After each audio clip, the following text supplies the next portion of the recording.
Over the past couple of months, I've been buying Nike racing shoes on eBay. And now that they've all arrived, I'm gonna run at them at marathon effort to see which ones are legit and which ones are fake.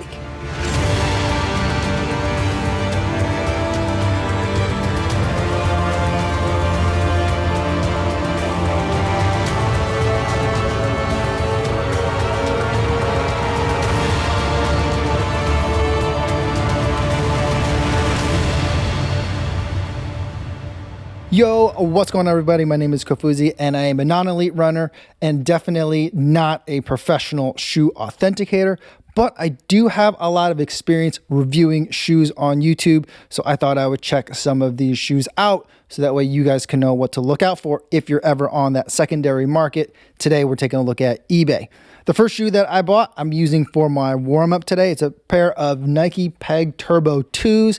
Man, I love these shoes. I had several pairs of these, and Nike never updated this shoe. We never got a Turbo 3, or at least a legit Turbo 3, and I wanted some of that nostalgia. So I started out, and that's how this entire project started out, by me looking up some old pairs of Turbo 2s. I couldn't find any new pairs or like fresh pairs of Turbo 2s unless I wanted to spend several $100s. I just didn't want the nostalgia that much, so I ended up finding a used pair. I got them from a guy who doesn't normally sell running shoes. He says he was selling them for a friend. I'm not sure I necessarily believe that, but I bought the shoes anyway because at least from some of the pictures that I had, it looked like they didn't have too much wear on them. But I do feel like these shoes were used mainly for a lot of casual use because when I put them on, they did not feel anything like the Turbo 2s that I remember. The upper felt a bit stretched out compared to what I remember, and it just felt like a shoe that had been really well loved. So no hate on that. I spent $55 on this shoe, including free shipping. I just think that it's a shoe that has had a lot of standing around time done in it. And you know what? I think I got what I paid for. All right, after the warm-up, I started switching into the racing shoes so I could do one lap of the park at marathon effort. So it's going to be another 4 times 2.25 miles at marathon effort for the rest of the day.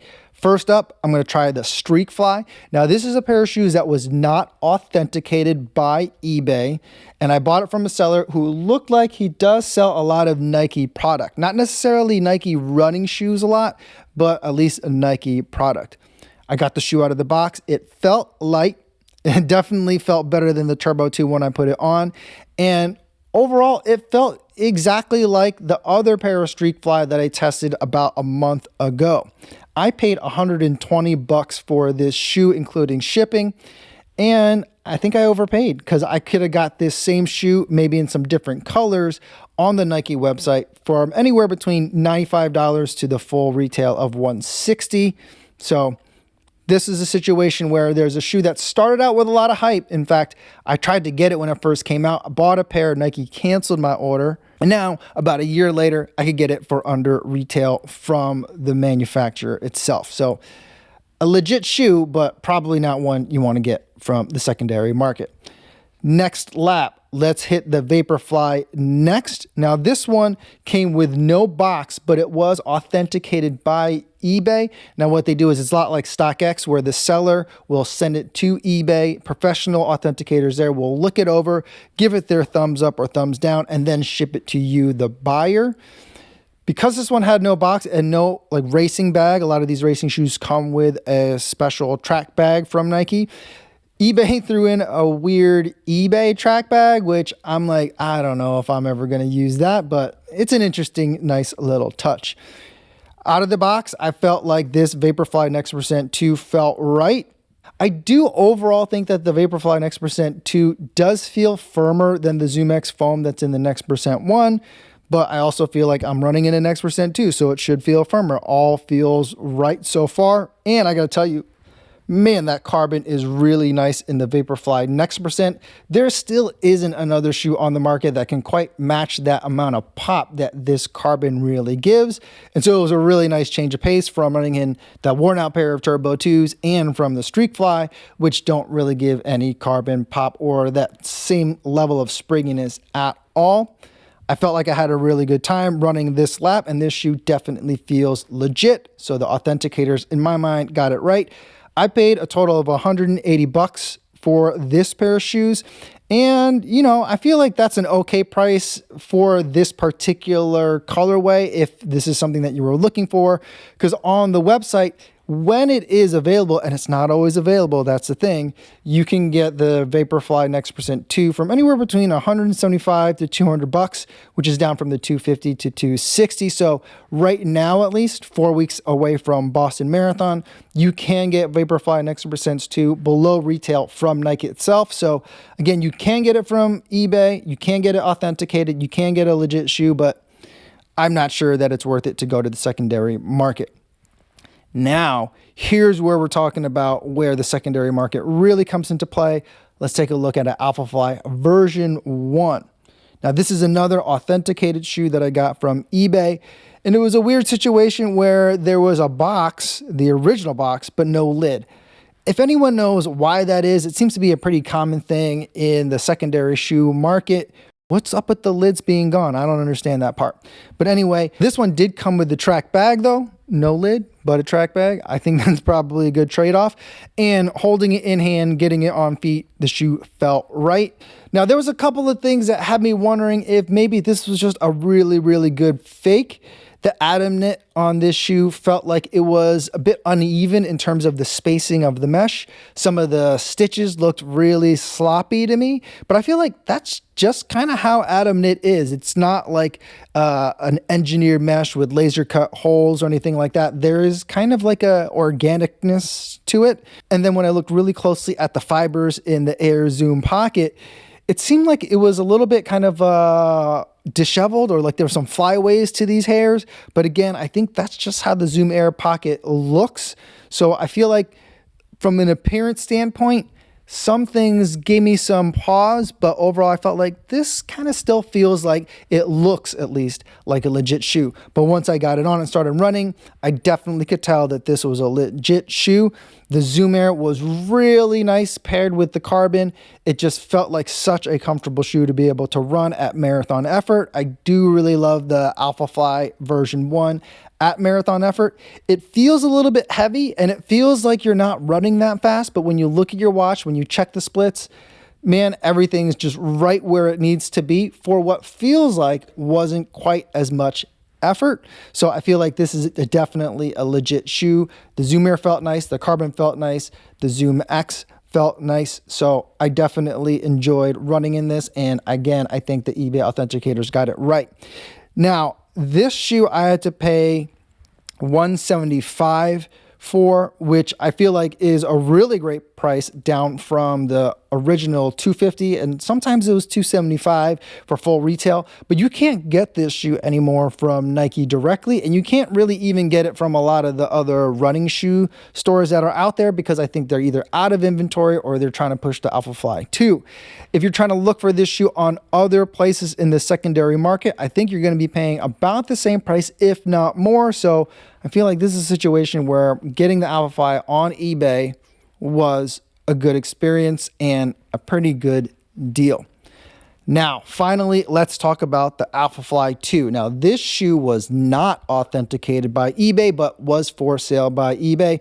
And it's a really good looking shoe, but it is definitely the fake of this bunch. And I could tell from like a mile away, from the sketchy eBay listing to the sketchy eBay kind of like sale process that they had going on here. And then once I got it in hand. So let's talk about what to look for when you're looking at the listing.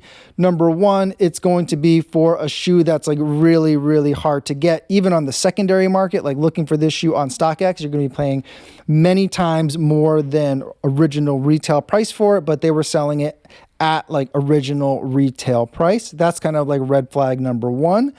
Now, I bought this shoe in February, a little bit less than a month away from Tokyo and about 2 months away from Boston. And there were not any Alphafly 2s in any color in my size. So this was kind of like my option of last resort, only resort. And so I did buy it anyway, even though like if I did a check on the seller, I can't show you what the rest of their shop looks like on eBay, because most of those products that they're selling are not safe for work. And the other thing about it is that they said that it would take like 15 days of international shipping because they had to ship it over from another country to get to here. And then there was going to be potential issues with color. And that has to do with the fact that like shoe pictures are different than real shoes. And there's going to be some variation. So they're doing all these like things to warn you and also to like hold on to your money for a really long time before you get the product. So that way you're kind of like stuck with them having your money for a little while, even if you do try to return it later. So all sorts of other shady stuff going on. It's easy to spot this, especially because like the photos are weird. They're not official photos and they're not actual photos. They're all Photoshop photos. Looking back, and I thought I had grabbed screenshots of the original listing. I couldn't find it, but I found another seller that has pretty much the exact same type of photos. Fast forward after the 15 days, which turned out to be about right in terms of that estimation of how long it would take to get to me.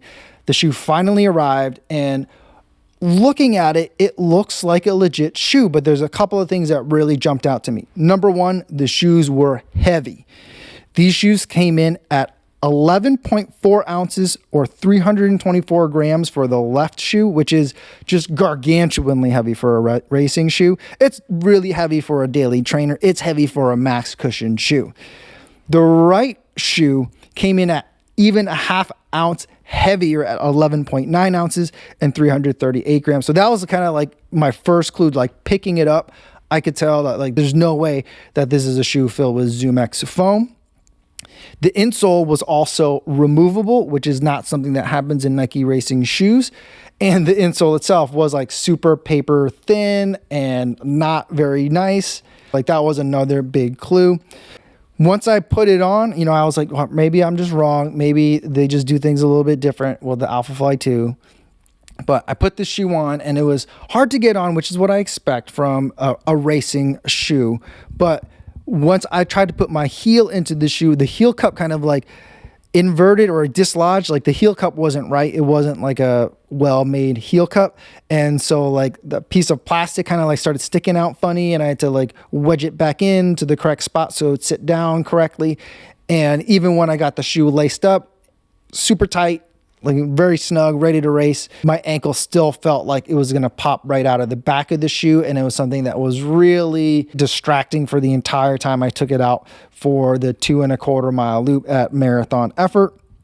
The air zoom felt like it was non-existent. I just felt like I was running on some kind of like dense foam, and the whole thing just kind of felt like I was running on EVA. So even though it looks like it could be a legit shoe, there were some hints visually, I had to look really close, visually, that it wasn't quite right. Like the padding around the back of the heel on the ankle didn't quite look right. But really, once I had it in hand and picked it up, that's when I knew that this was not a legit shoe.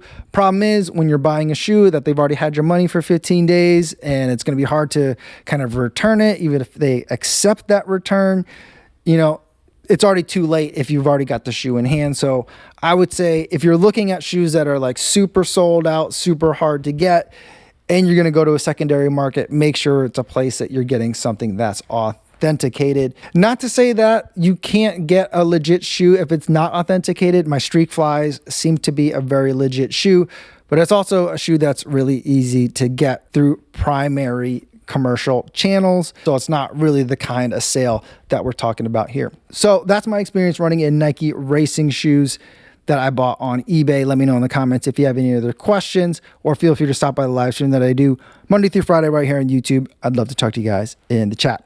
That's all I have for today, everybody. Thanks so much for making it all the way to the end of the video. Hopefully you guys are staying safe out there on your runs, and I will see you in the next one.